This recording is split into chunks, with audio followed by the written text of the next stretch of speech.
தண்ணி வச்சிருக்க? தண்ணி கொஞ்சம் வச்சிருக்கியா? தண்ணி இல்லாம எதுக்கு ஒர்க் போற? ப்ரோ அவங்க யாருன்னே உனக்கு தெரியாது, அவங்கள வாணி போன்னு பேசுற, அது கூட பரவாயில்ல, சரி போய் தொலை, உங்களோட வீட்டுல வளர்ப்பு அப்படிதான் வச்சுக்கலாம். அவங்க வேலைக்கு போறப்ப தண்ணி எடுத்துட்டு போவாங்க, போகாம இருப்பாங்க, உனக்கு என்னையா? சரி உங்க வீட்டுல உங்க அம்மா கோயிலுக்கு போறாங்கன்னு வச்சுக்கோ, இந்த மாதிரி ரோட்ல போற 4 பொறிக்க பசங்க வந்து ஏன் தண்ணி கூட எடுக்காமலா போவீங்க அப்படின்னு கேட்டா எப்படி இருக்கும்? நீ கேட்டு பாரு. இல்ல இந்த மாதிரி கேட்டா எப்படி இருக்கும் யோசிச்சு பாரு. நான் எதுவும் தப்பா விட்டு சொல்ல ப்ரோ, நினைச்சு பாரு சும்மா. என்ன கம்மியா இருக்கா? நேத்து தண்ணியா அதுக்குள்ள குஷ்டிங்க.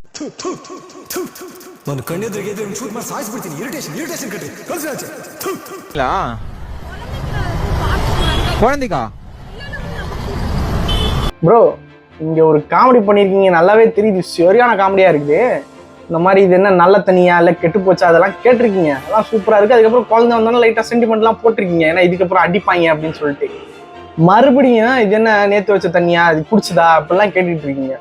இவ்வளவு காசு வச்சு பைக் வாங்க தெரிஞ்ச உனக்கு வெளில இருந்து தண்ணி வாங்கிட்டு வந்து புடிச்சு ஊத்துறது கூட அறிவு தெரியல, அந்த அளவுக்கு முட்டா.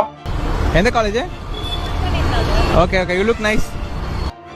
சிம்புங்க இவன் அடுத்த அவனை பத்தி வேற பேசணுமா? டேய் தக்காளி, ஆட்டோக்கார தக்காளி, அப்படி இதுல போய் தான் அவர் வந்து இவனுக்கு தெரியும் இந்த சேர் இருக்கு அங்க போய் நிக்க கூடாதுன்னு தெரியும், அடிக்கும் அப்படின்னு சொல்லிட்டு ஆட்டோ வண்டி வருது, அப்புறம் அங்க அப்ப சேர் வராதா? ஏண்டா இதுக்கப்புறம் நான் இதை பத்தி பேச விரும்பல, என் தலைவன் பேண்டா பேசுவான் பாருங்க. பெரிய வண்டி வச்சிருந்தா பெரும்புலித்தியா நீ?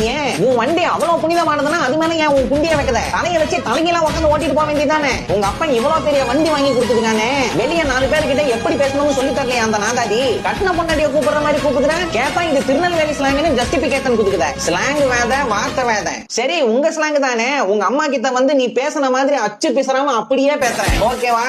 உன் ஸ்லாங் தானே, உனக்கு கோபம் வரக்கூடாது. ஸ்லாங்னு சொல்லி திருநெல்வேலி வாசிங்கப்படுத்துத. திருநெல்வேலி ஆளுங்க எல்லாம் கமெண்ட் செக்ஷனுக்கு வாங்க, இப்படியா பேசுவீங்க? அது எவ்வளவு அழகா இருக்கும்.